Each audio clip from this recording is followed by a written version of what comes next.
Welcome back to the channel, everyone. I am Chris, and this is Model Airplane Maker. Today's History and a Build will be discussing extreme bravery during one of the last big naval engagements of World War II. So, strap yourself in and make sure to stick with your leader as we discuss the battle off Samar and build the 72nd scale Arma Hobby's Wildcat.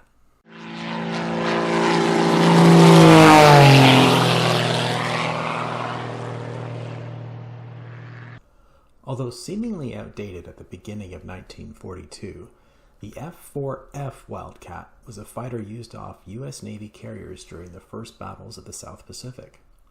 These would be the battles of the Coral Sea, Midway, and Guadalcanal. And this, at that time, was the Navy's frontline fighter.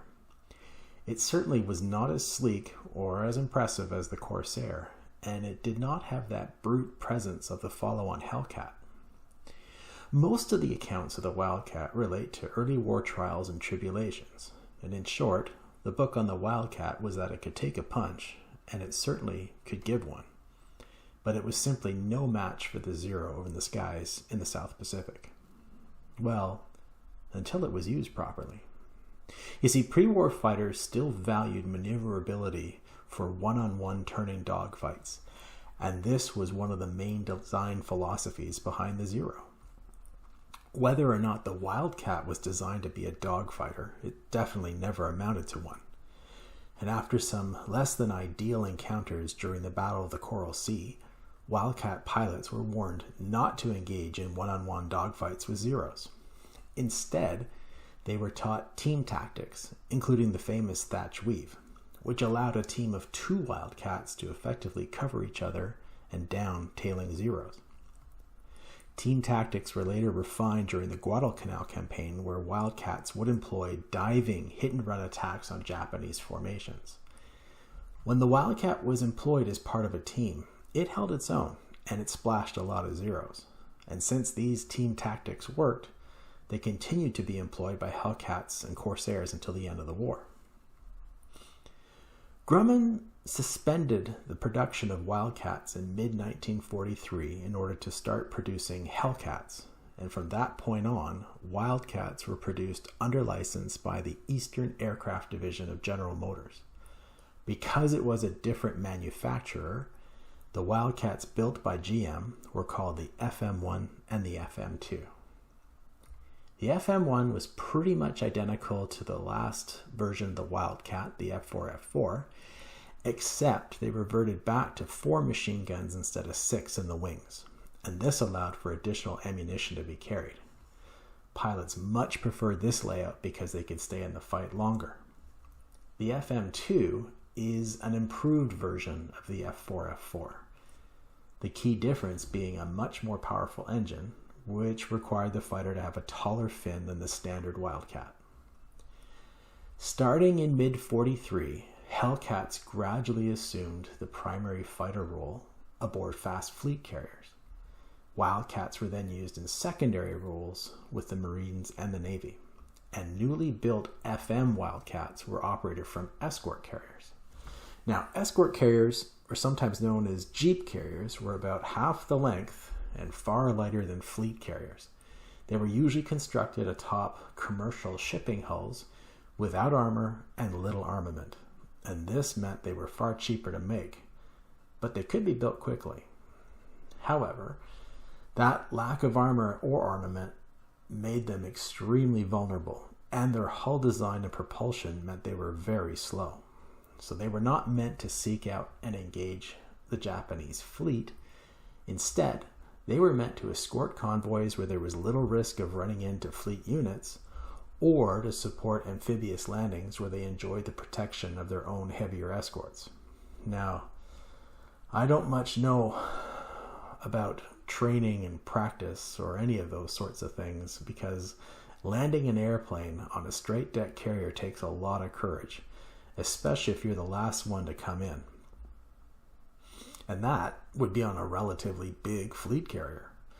The escort carrier takes away half the landing surface, and that is bordering on the insane. In late October of 1944, the U.S. Navy was involved in the Battle of Leyte Gulf.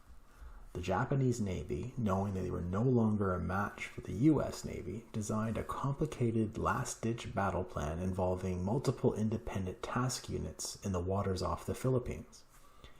Admiral Halsey was lured into taking most of his powerful Third Fleet well out to sea after a decoy fleet of what was left of the Imperial Navy's carrier force.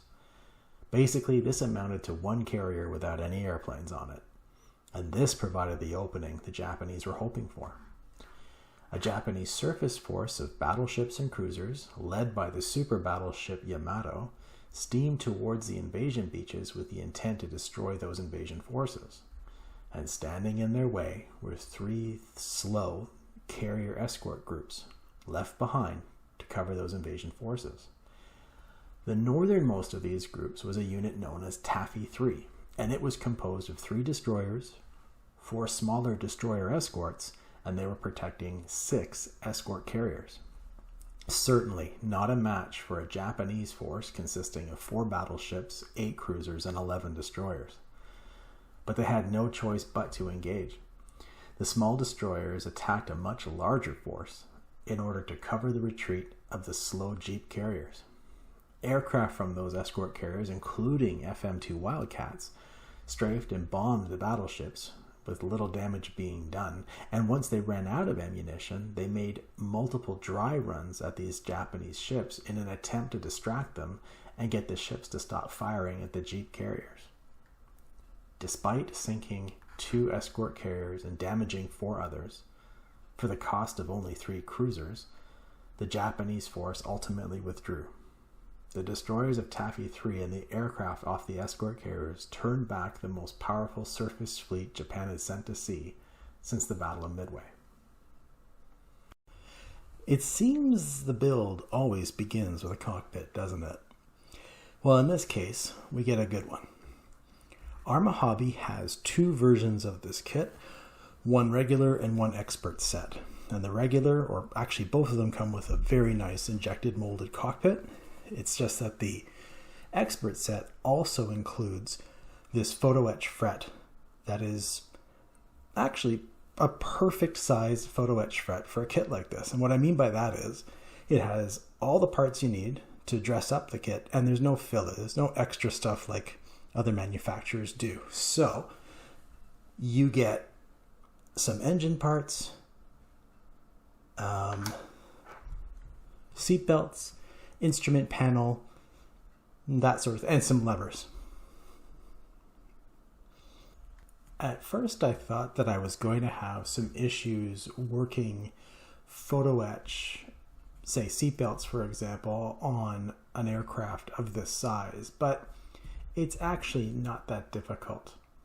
Now, one of the things that I do when I install seatbelts onto the seat is I do it in 2 parts.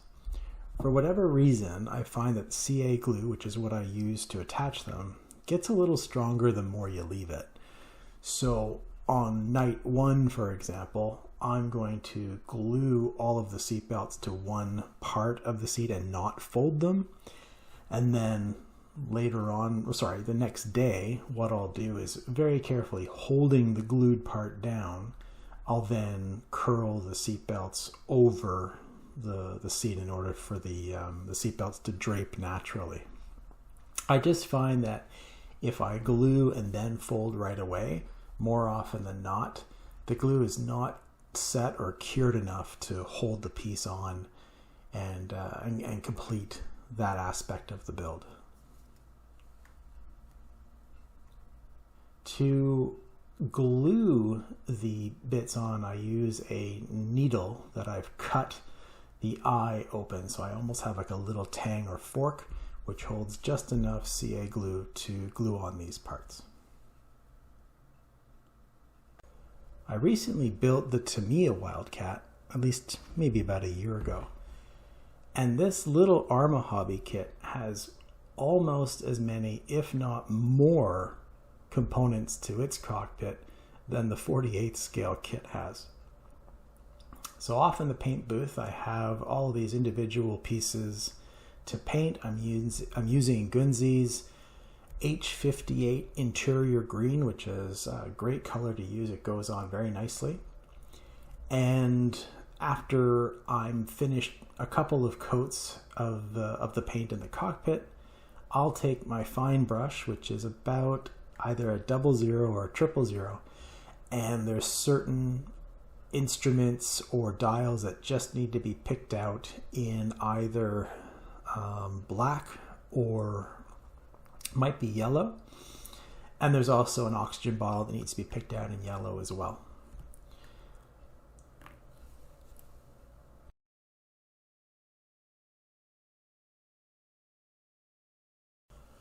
Now, as much as I was impressed by the cockpit for the Wildcat, I have to say that probably the most impressive part of this kit for me was the big radial engine out the front. Now, like I said, the Arma kit has a 2D wire harness, but in this scale, it actually doesn't matter that much. And when you install the wiring harness and there's a couple of little filter bits or something like that that go on the front of the engine, you really have a great representation of the, I want to call it an R1800 or something like that engine for the Wildcat. I'm carefully gluing on again using that cut needle and putting just a little drop of glue wherever I need it. I find that I can really control the amount of glue that I put on, and I don't end up flooding the part or jamming the nozzle, say, of the glue bottle, where I really would regret if something were to happen incorrectly. At this step, there's 4 little filter bits that go on to the front of the engine, and I'm using a piece of white tack on the end of a toothpick, and I'm carefully just touching the part so that I can hover over the little drop of glue, and essentially once I have it aimed properly and I just touch it on there, it fuses itself right to the part. After painting the part using Tamiya's AS12 aircraft aluminum from the spray can, I'm weathering it with the Tamiya Black Panaline wash. And I use this product when I don't really care how clean it is. Like I kind of want it to be a little bit messy, and I really want the deep shadows. And I've been using this product for 1/48 scale aircraft, but it works just as well with 72nd, as you can see. And it gives you this nice, well, I mean, it really makes the detail pop, but also when you leave a little bit of wash on the aluminum, it gives you a nice, almost weathered or patinaed look, and certainly an interesting look to have on your engine.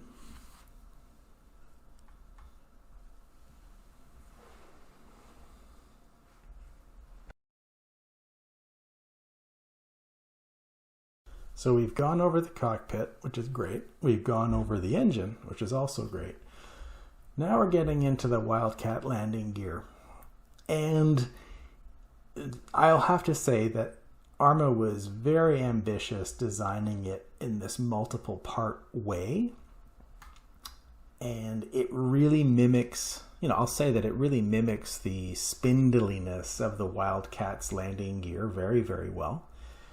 It's just that this is definitely not a drop fit for fitting the landing gear on the plane at the end of the build. There are various strategies online as to how to build these landing gear units. And I followed one of them which sort of worked. And what that builder tried to do was dry fit everything inside the cockpit and only glue the unit together. It sort of worked, but what I found was at the end of the build, I couldn't get this thing to fit, and I ended up breaking it. The good news is that Arma was so nice, and they sent me replacement parts to rebuild the landing gear unit, and I was able to finish the build. So thank you very, very much, Arma.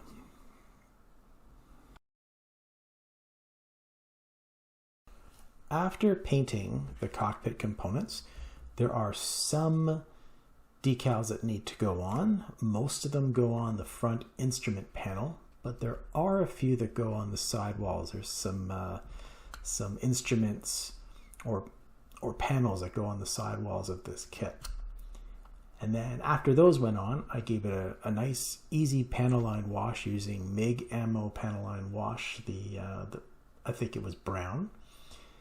And then after a flat coat, the fun part of putting this cockpit together happens. So I said earlier that I built a Tamiya 48 scale Wildcat.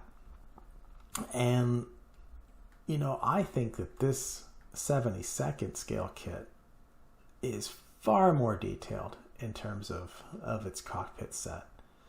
And even if you don't get the expert photo etch, it still builds up very, very nicely. And once I completed the cockpit, I recall that I had an ever so slight problem closing the fuselage around it once it was installed. And I don't know if it was me or the kit, but it did require just a touch of sanding on one side of the cockpit, or the cockpit insert, and it was able to fit into the fuselage perfectly, and I didn't have any gaps or any seam issues after that. And as you can see here, there is plenty of detail on the instrument panel of this super tiny cockpit, and you will be able to see that once it's installed and the fuselage closed around it.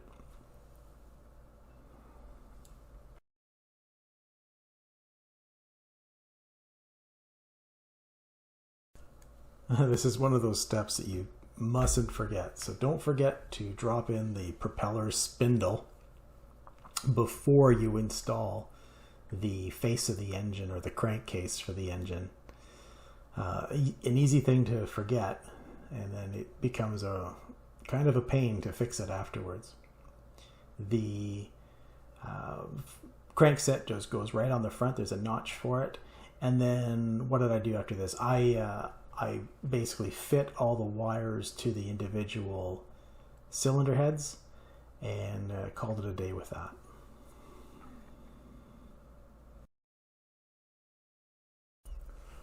The other thing to pay close attention to is in constructing the cowl around the engine. Arma elected to go with a multiple part cowling, and for whatever reason I had to sand mine down or really thin down the trailing edge in order to get it to fit properly onto the fuselage and mate with all the other surfaces properly.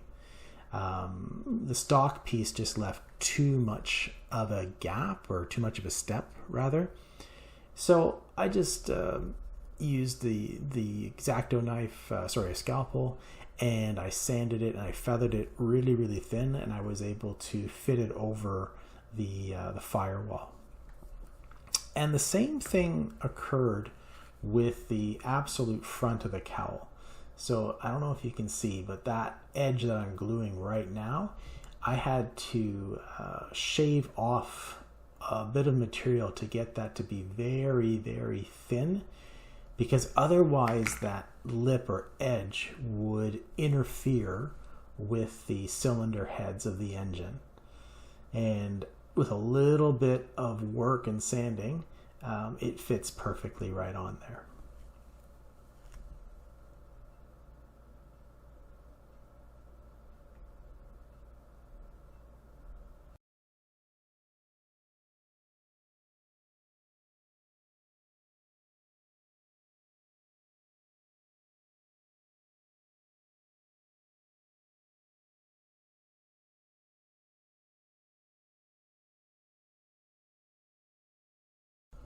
And a very nice and very useful addition to the expert set are the window masks. And these fit just as you'd expect. It takes a little while to align them properly. It's a very small part. And of course I'm doing this in an unbelievable amount of reflecting light. So it looks like it's taken me a while to put these on, but actually they're very easy to use and they fit the window panes perfectly. Now ask 10 modelers how they would paint glossy blue, and you're probably gonna get somewhere around 15 responses. I am using the one which is to decant a can of Tamiya AS8 navy blue, and I'm showing you how I decant the paint. So I just get a little shot glass, put some tape over it, and then I get a piece of straw, like a drinking straw, and I tape that to the nozzle of the paint can. And then I can cut a hole into the decanting bottle, and this way I can do this at my desk or I can do this in my paint booth. Otherwise, spray painting 1/72nd scale airplane, I don't care if you use Tamiya or not. It's gonna be a risky proposition. This way I can use my airbrush. So I am just spraying it out. It collects at the bottom. I wait typically at least 12 hours for it to off gas. It gets a little bit thick, but not to worry. It thins very, very nicely with Tamiya lacquer thinner. And you just have to experiment in terms of the ratios, but it's about 50-50, and I can start spraying it right away. And decanted Tamiya spray paint sprays wonderfully. Just make sure that you use some a respirator mask and do it in a paint booth, because it's pretty nasty stuff. I'm giving it 2 coats at least for each one of these parts, just a mist coat and then a slightly wetter one. And I find that spraying Tamiya AS, the AS line of spray paints like this, I can spray a little bit wet, and then the bonus is I get a nice shiny glossy surface to work on later on in the build.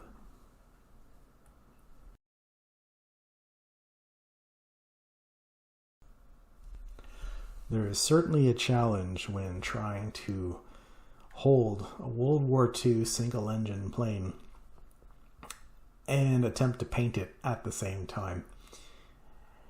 It in this case, I'm using a toothpick that I wedged into one of the holes for the landing gear on the bottom.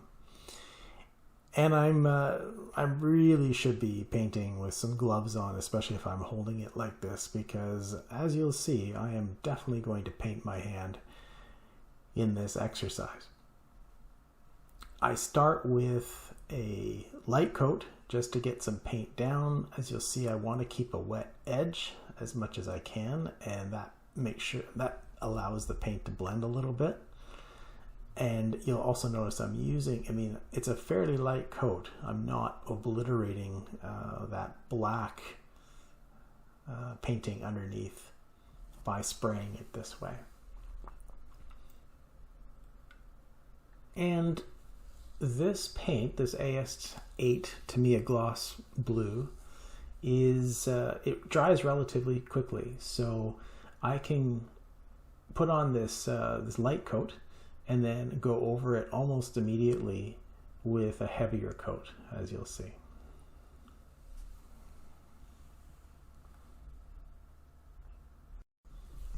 So here's the part where I'm putting on the heavier coat. Again, it's a wet coat, and I want to get that nice edge to continue as I'm painting. So I'm very careful to trace just a little bit over what I just painted in terms of keeping that nice wet line going, and I find that if I do this, I get a nice smooth coat at the end of each section. And after this level of paint goes down, or this coat, it then becomes sort of a seek and destroy. I want to make sure that I get everything covered that I'm supposed to get, including the edges, the forward edges, the rear edges, the back of the rudder, the back of the elevators, just making sure that I haven't missed anything. So you ready for it? Ready for it? There you go. Getting nice paint on the hand there. Well, last bit of advice. If you're going to be this dumb and hold your model this way, at least find a pair of latex gloves to put on before going to this paint booth. I'm not sure if the Arma set included masks for the wheels, but it doesn't matter because the hub, or at least this version of a hub, is convex. So it's very difficult, and it's very small, so it's very difficult to get a perfect mask over the hub in order to paint the wheels, which isn't a problem because there is a very definite panel line or engraving around the rim, and you can use this to your advantage when it comes to painting the tires by hand. And all I do there is I make a dirty mixture of thinner, just a touch or two of paint into some thinner, and I try to wick as much of that dirty thinner into, well, not as much, but I try to wick in an amount of that dirty thinner into that panel line that surrounds the rim. And using the brush, I draw that thinner out over the tire with more and more paint in the mix. And if I'm very careful, I can have both tires painted on the airplane in, less than 10 minutes, especially at this scale because it's really, really small. And I get a perfect edge this way. Now, not every single landing gear wheel that you're going to run into, especially in this scale, is going to be as nice as this one with that really engraved rim. And in which case, yeah, you'll have to use the mask or something like that to really to paint the wheels. But lucky enough that this particular kit has this feature, so I had both wheels painted very quickly. One good reason to have a child is that you'll end up with a nice bottle warmer to help you with your decaling projects. In this case, my choice could be constantly run to the tap to get warm water to do decals, or have the nice bottle warmer beside me all night while I cut these little things out and give them a dip and apply them to the model. And that's essentially what I'm doing. So I find that warm water makes these things work a little bit better, gets them to settle a little bit nicer onto the model. And also I gloss the model right before I do the decals, because it just helps the process, helps the decals slide in position, and helps them settle a little bit better to the panel lines. They don't need to be drenched in the water, they just need a dip. Once that's done, it's usually maybe a minute or two before the decal starts to slip a little bit on the paper. And then these particular decals worked really nicely with microset and microsol. I strongly suggest, though, with other kits, that you do a test before that, because I've had some pretty horrific results using microset and microsol on some decals, whereas it works absolutely wonderfully on others. I mean, I won't go into it, but I have just had my fill with troubles with decals. So when they do work, and these ones did, it's time to celebrate the little things. What I'm trying to do is get all of the liquid out, so the setting solution shouldn't stay there, it should come out. I'm using my brush, starting with the center of the decal, working my way to the edges to get the liquid out to start it to settle into the panel lines of the model. I also use a Q-tip to push it in, And some people start with that. I just find that I'm a little bit rough at times and the decal moves around unless I get the liquid out first. Now, normally after you get the decals on and flat coat the model, the assembly of all the bits takes no time at all. I should warn you though that the dolly unit that holds the main gear is a bit tricky. And like I said, I broke it the first time that I attempted it. And thank you again to Arma Hobby for sending me out a replacement set. What worked the second time was thinning some of the parts down to slot into the fuselage much better. So as you can see, the build is complete. It is a very attractive model, especially in glossy blue. And I think that it is probably the most detailed 72nd scale fighter that I've ever built. And I really hope that Arma brings out more of these in the future. If you like this video and if you like the History in a Build series that I'm doing, please let me know in the comments. And otherwise, if you think that other people might like it, please like and subscribe. All right now, have a great day and I'll see you next time.